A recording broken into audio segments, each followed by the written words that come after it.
My guest on today's episode of the Makers Podcast is Lara Morgan, founder of Pacific Direct, which was founded in 1991 at the age of just 23. Having arrived in the UK with little or no hotel experience, Lara quickly grew Pacific Direct into a specialist global supplier of luxury, high-end brands to five-star hotels, which she has become world-renowned for. Lara sold the business 17 years later for a massive £20 million. So, Lara, welcome to the show. How are you doing today? Yeah, really well, actually. I'm buzzing. It's the beginning of another new year. Fantastic. So, what did you have for breakfast this morning? Nothing yet. A coffee, which is wrong. But I will have granola because I am a bit of a health nut. Fantastic. And what's your favourite company right now, apart from your own? Oh, favourite company apart from my own. God, that's difficult because I look at great companies all the time. I quite like Fab Little Bag. It's a new invention on disposal of sanitary ware, and I think it's really clever. Fantastic. And what's the one thing you would have changed differently before you turned 20? Before I turned 20. So by then I had been born in Germany, grew up in Hong Kong, went to school in Scotland, traded cigarettes at a very significant duty-free margin. Before 20, already selling in Hong Kong, having the time of my life. More sales training. More sales training, fantastic. You went to school in Scotland, but you grew up in Hong Kong. Why was Hong Kong the option for you? Just mum and dad were there. I mean, you grow up where your parents are, roughly. I came and went from Scotland for a number of years because of a privilege of going to boarding school. And that gave me that viewpoint of a very small world. The travel of, obviously, confidence and the ability to see nations, nationalities, because that time long ago, sort of in the early 80s, I hate to say it, you were stopping 3 times on a flight in Delhi and Rome and trying to come around the world, and flights broke down. So you were pretty duck and dive savvy on that you wanted to be in the first class queue for the first class hotel, not the other one. And my brother and I had a bit of a laugh travelling with all the other expats kids, and it gave, and we'd arrive at Heathrow and then have to get underground and train or bus or whatever up to Scotland and then make our way. So, that whole travel confidence, survival instinct, and also the early day of managing my pocket money budget were huge assets. Early days. So you started the entrepreneurial career probably, I guess, when you were 18, selling... I would suggest even earlier, because if you can trade duty-free bought cigarettes at school and make serious margin, you're in the money. Did you ever get caught? No. My brother did. He had to explain away 400 fags in 11 days, but he's quite a good mathematician, so... So he also sold the company, but he sold for more, which we'll touch upon later. Yeah. So you started the first company, I guess, at age 18 when you started selling the hotel amenities. No, started that at 23. I got a job selling in Hong Kong at 18. And between 18 and 21, I was selling promotional giveaways in Asia, Hong Kong mainly. And it was a riot, and I loved it. And I learned so much: print, packaging, logistics, customization. I learned about fabrics and leather materials, sports bags, metal. I delivered Marlboro cigarettes, bicycles to China, which is the irony of if you smoked enough fags, you got a free bike. I mean, it's laughable when you look back, but those 3 years were a hell of a baptism. And then I sold Yellow Pages advertising space in the old-fashioned books, because I'm that bloody old, in the Middle East. And I was one of 3 executive women in Bahrain. And, again, what a confidence boost to be able to sell in a foreign country in my language.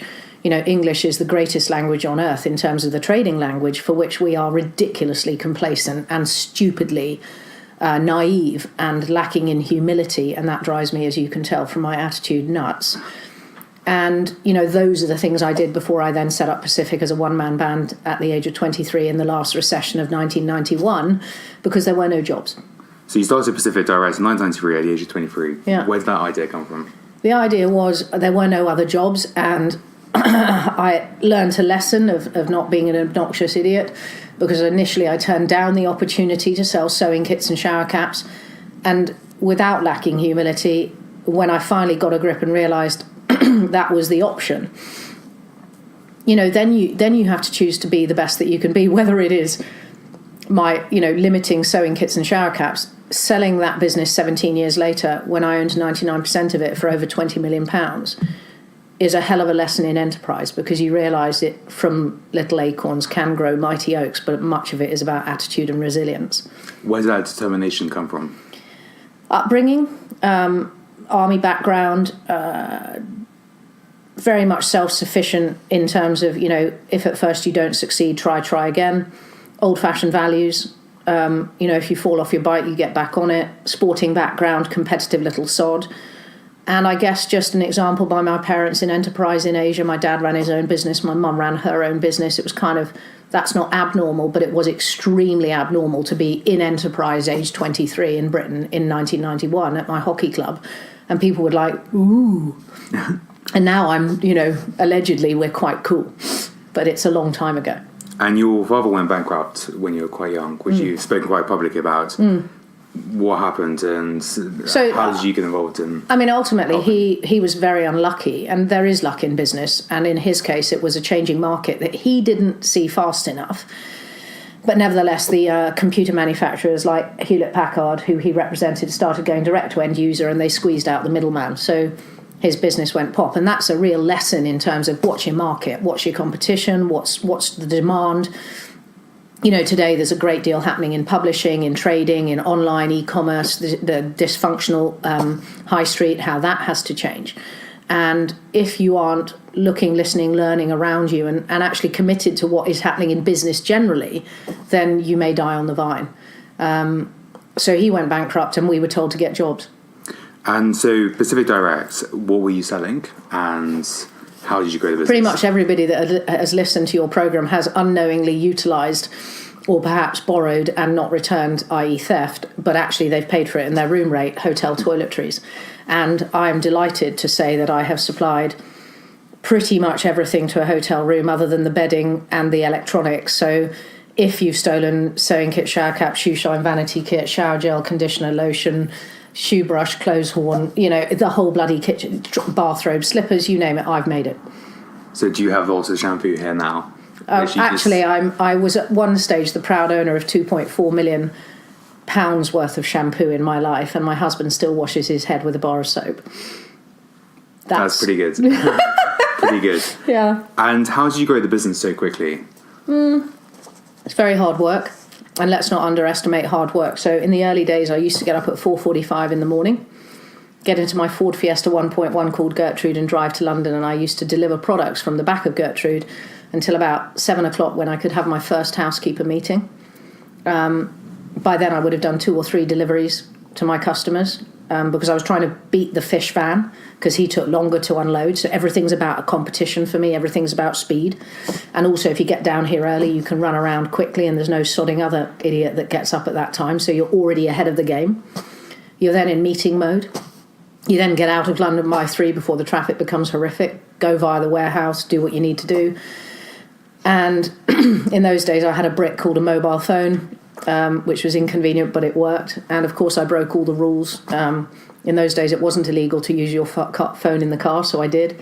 Made phone calls for the next day, made sales calls, and it, relentlessly worked. And then I inverted commas self-rewarded, which I think is very important because when you work that hard, you have to give yourself self-reward. So, sell something, reward yourself something, reinvest the rest. The sell something, reinvest the rest was the priority. Reward is benefit, but it might have been ridiculously getting my legs waxed so that I could pull on a Friday night, and it could have been other small things that the business wanted, like a new kettle so I could move faster, and the business grew, and you just kept reinvesting. And so for the first 2 years I was a one-man band. I did 360,000 sterling in my second year selling on my own, and I just thought I can't keep doing this. I was making a lot of money.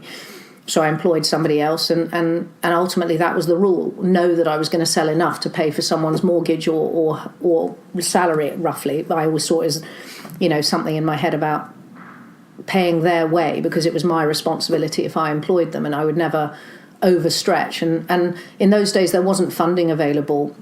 There wasn't this merry-go-round of advance funding for tech businesses. And I'm a product girl, so I've never really had the luxury of having money that I now have. Having sold my first business 10 years ago. And at the peak, how many employees did you have? 487. And was that hard to manage, or? Yeah, it's hideous to manage, and people take a lot of time and energy, and no one person should be treated the same. So if you're not really committed to that group of, in my case, multinationalities. So towards the end of the business, we had 9 offices. We traded in 110 countries. We had 17 languages in the business. I only spoke a few of them. And I think that's a hell of a record in terms of the brilliance of the people that I worked with and what we managed to create. But, we did English lessons in the Chinese factory to help the Chinese people develop. We did English lessons in the Czech Republic because that helped us as a business, but it helped them as individuals grow. I was very keen on the social benefit of working in our group, so people got to travel and experience new things. We had company weekends away, which involved people flying around the world and learning and meeting their colleagues. And I worked very hard to create an atmosphere which was very open, very unhierarchical, no bollocks about, parking places, no bollocks about who lifts the boxes, albeit, sometimes it's expensive for a CEO to lift boxes. In the early days, it's very important that you have the reputation that you're still prepared to carry the shit. And how do you build that company culture? Because that's really important. I think example. I turned left. I turned right on aeroplanes, not left, for all of 17 years, unless I was using my air miles, of which I did have a lot, because in my last year alone at Pacific, I travelled 221 nights overseas, seeing my people and meeting the customer. And I ultimately stayed in the sales role because I employed brilliant general managers. It's not, when you're a shareholder, you don't have to lead the place. You have to lead the people to make the place profitable, and you have to stick to the role and the knitting that you're good at. And if you gradually realise that your skill set, in my case, it was very quick dawning because the only skill set I have is selling and people. So actually, if I spent my time doing that, then everything else was affordable. Fast forward quite a few years, somebody then came and offered you a big, massive check. What was that moment and how did that come about? Well, actually, that happened, ironically, it happened twice, so it's a really good lesson perhaps to share. In 2004, I went to market to sell the business because I was A, exhausted, had 3 small children, B, didn't know what my home bed felt like really, and I just felt the business was at a point where I either need to regroup and start again. And we'd just been through all the fallout from September the 11th. I was offered 11.2 million sterling. And actually, we got to heads of terms. And because of an incident in London, that deal went away. So I got close to 11.2. And very luckily, that deal went away because 4 years later, I exited at £20 million with 99% of the shares. And I diluted, so I held on to 19.7%. And what does that feel like? It feels extraordinarily unrewarding. And what are you up to now before we go on to So it's 10 years challenges? ago, and that's going to sound obtuse to listeners perhaps, and it's not meant to. What have I done in the last 10 years? Ultimately, I've learned lots of lessons in the last 10 years where I've been experimenting on investment, experimenting on what I really love to do, because actually when you're running your first business, it isn't all about loving it all of the time, because you can't. But you have to be infectiously proud of what you do to make it successful. Then when you get out the door, you have this cataclysmic, I've lost my team, the phone stops ringing, and actually there are a lot of entrepreneurs that hit real lows, and I worry about that. And then I think, get off your arse and do something, depending on, where you're at. But I'm very passionate about businesses that improve life, health and well-being. So that's what I have now worked out in the last sort of 5-6 years. Anything, frankly, that's still about speeding your way to success, making life easier to handle, mental strength, so centered, which is spelled SCENTERED.me, is all about mental health and well-being and habit. Because actually what I have learned is that through great habits, through great discipline, a bit from my army background perhaps, or just the knowledge that you can teach yourself anything, read it in books. I taught most of my business experience from the W.H. Smith's business section, so there's nobody that has an excuse not to grow and learn in their business. And I am really clear about, I love product, I love great product, I love robust product, I love product that makes a difference, because if it's time saving, time is the only commodity you cannot buy. So I think it's a great strategy to sell stuff that basically makes time. So over the course of your entrepreneurial career, I'm sure you've had many, many downs. Yeah. What's been the one or two biggest downs that really stick to you today? So blubbing my eyes out like a pitiful wreck in a lay-by on the way home between Bedford office and my actual home, having sat face-to-face to people that I had to make redundant because of Osama bin Laden in September the 11th disaster. And it sort of took, probably like everything, too long for me to react, to cut once and cut deep. But when we then had to let go of 34% of the team, you know, face-to-face telling somebody that they haven't made the mixed grade of survival, including a very gracious gentleman who said I was doing the right thing even though I'd made him redundant, and my PA telling me that I was a heartless cow, was a bad day at work. But, you know, we bounced back because of the difficult decision. And that's where, you know, if I could give people any advice, and I have no real right other than experience, and I think experience it has some value. You know, cut once and cut deep is the best lecture I ever went to, and it kept a business that was starting to falter in business because I made the hard decision of letting go over 30% of the staff. I did it in a way that enabled me later to re-employ quite a lot of those people, and I'm very proud of that. But yeah, crying my eyes out wasn't my highlight. You know, other lows, I got sued in America for employing someone who I had perfect right to sue, but the American legal system is shite, and big companies bully small companies, so be aware of that. Doesn't mean that we can't take on the Americans, by the way. I'm having a lot of fun in America, and we've got great product. And you know, the fact of the matter is that every day is tough in enterprise, and it's only what you make of it that makes it good, bad, or indifferent. I, you know, have learned to milk the small joys when the times are tough, and I had a very bad year last year because we had theft in one of the companies, and you know, it's only as bad as I wish to allow it to make me feel. And if actually I see the positives out of the negatives, that's, I guess, the relentless addiction of enterprise. And how do you just pick yourself back up? I mean, you must have ups and downs all the time. Yeah, I think, you know, ultimately, you know, I'm a positively outlooking, get out of the right side of the bed in the morning person. And I think it does take a certain character to persist and be resilient in enterprise. And I think you've got to look at yourself and go, you know, do I have that energy level? Don't get me wrong, I work on my fitness to maintain my energy level. But I also work on what I eat, how I sleep, the discipline of how I party. Even when I was younger, ironically, you know, of course, I wasn't completely like a nun in terms of attending stuff, but I was selective about the fun that I had because I wanted to put my energy into my business. And I worked, you know, always 7 days in the first 2 years, but not necessarily full days, Saturday and Sunday. I would play hockey on a Saturday and often have a nearly full day off on a Saturday. But I so loved what I did. I think that's a really good barometer of, you know, if you're racing with the next idea, I think you're in a very good place with your business. If you're not, you ought to be questioning, are you the right person leading the show?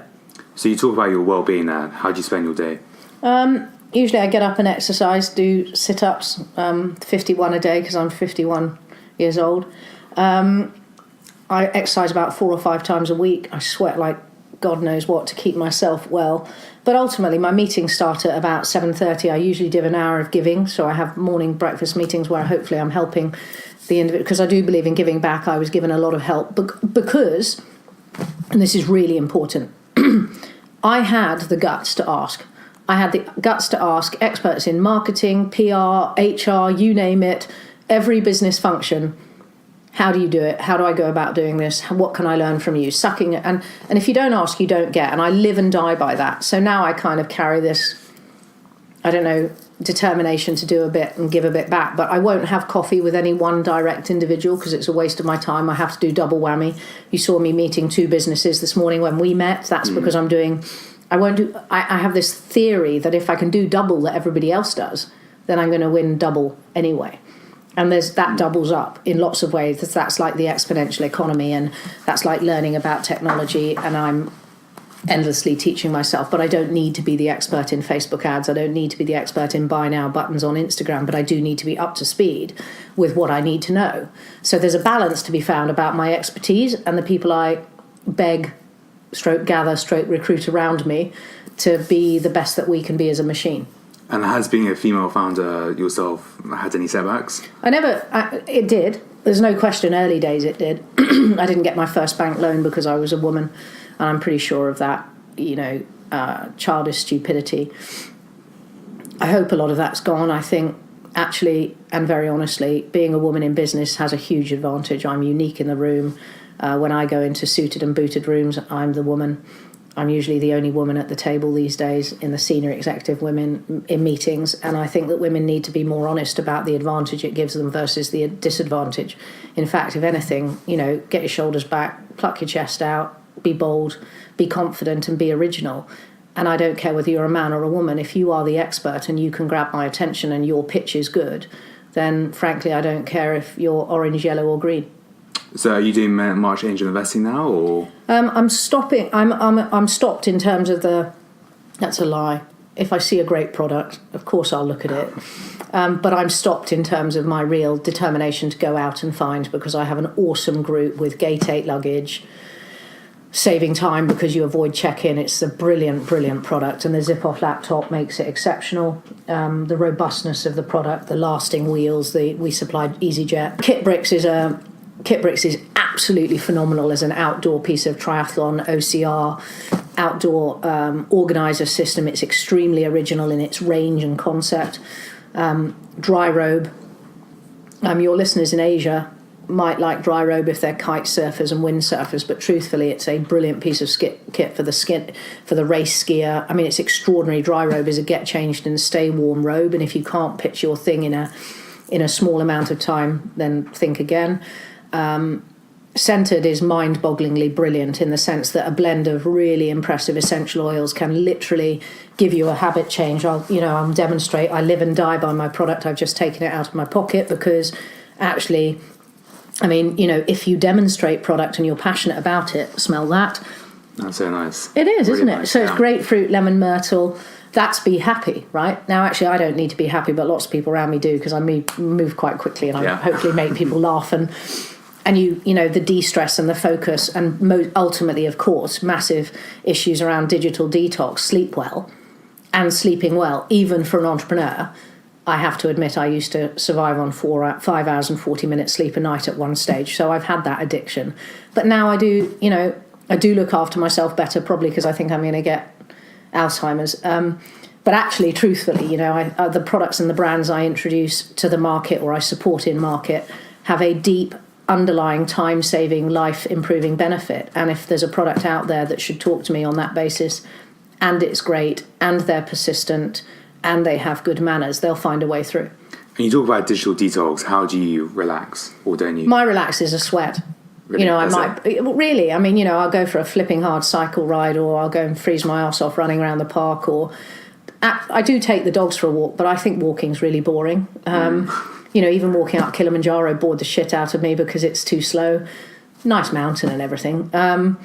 So I take on challenges. I recently did a stair challenge, which actually I'm going to try and do in Hong Kong because I obviously love Hong Kong. How do I relax? Family. My poor children. What's it like living with me? It must be horrific. Spending time with my husband, which is great. But, I'm shit at relaxing. So the online high street and the online retail space is changing very fast. What are your thoughts on that?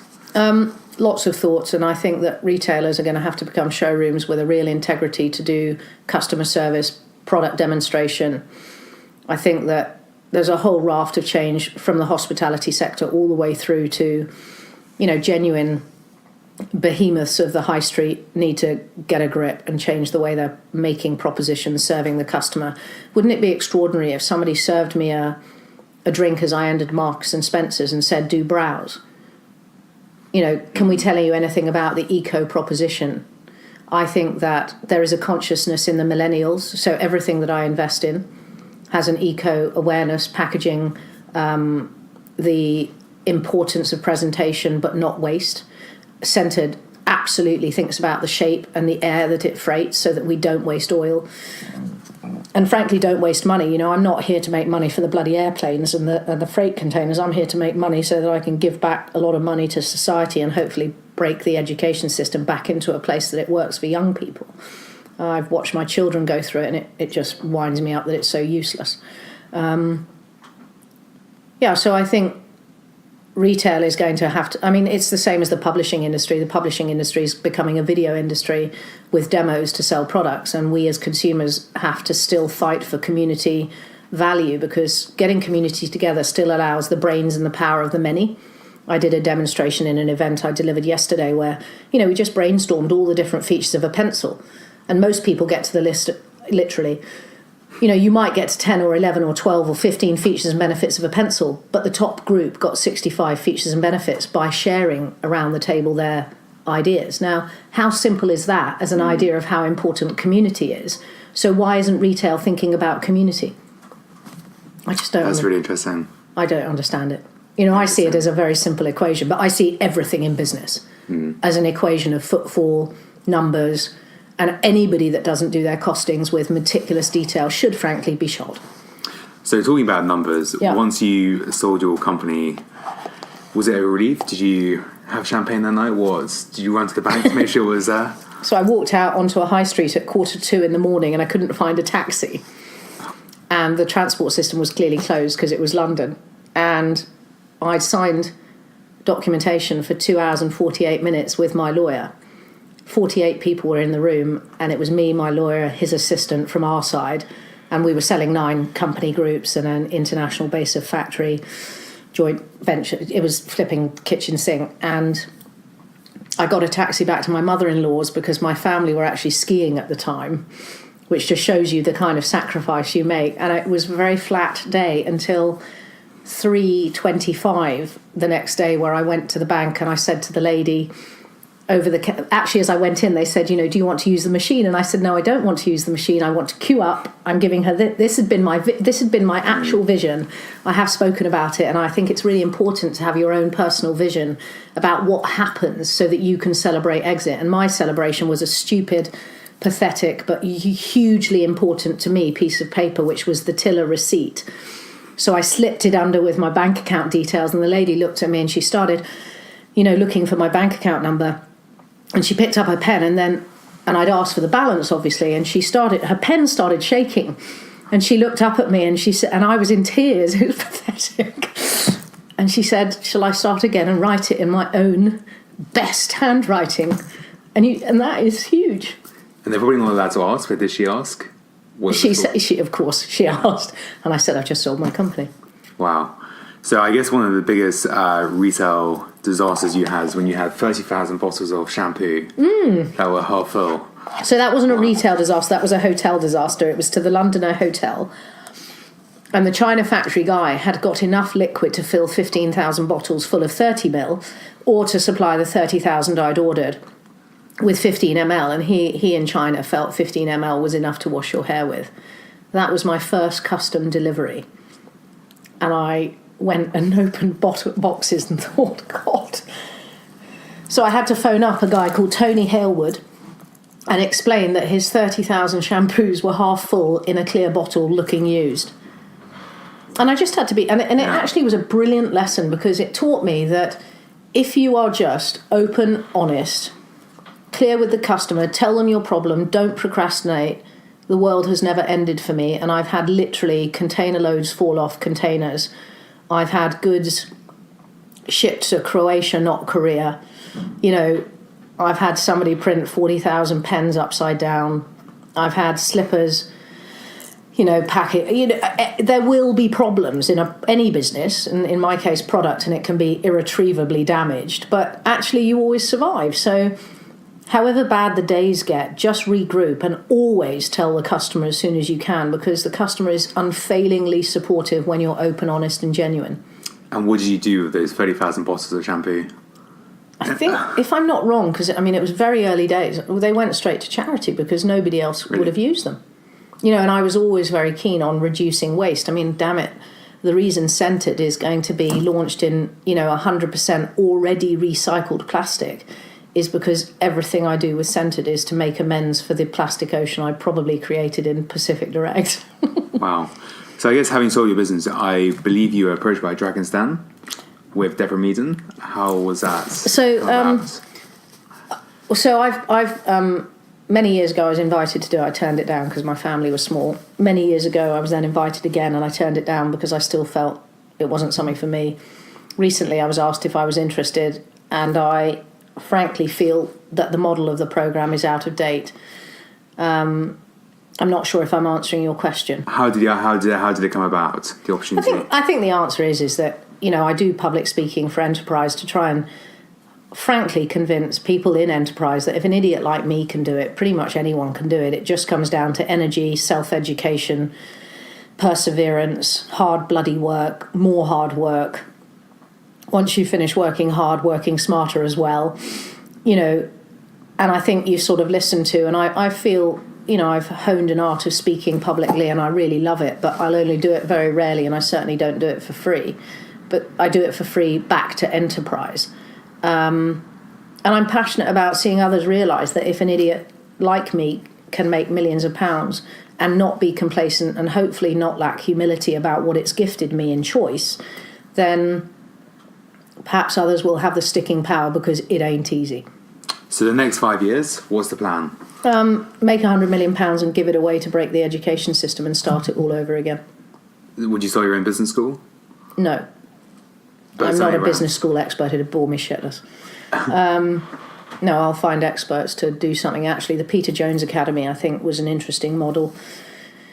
I think that, you know, we need to find a way, and it's not good enough to just have a business school. You know, you're going to meet a few hundred people over a few years, so what? I think we need to challenge entire governments, and, you know, doing it from a political persuasion is pointless. Money talks. And to finish off, if you could give one piece of advice to an entrepreneur, what would it be? If you don't ask, you don't get. Laura, thank you so much for your time and good luck with it. Thank you very much.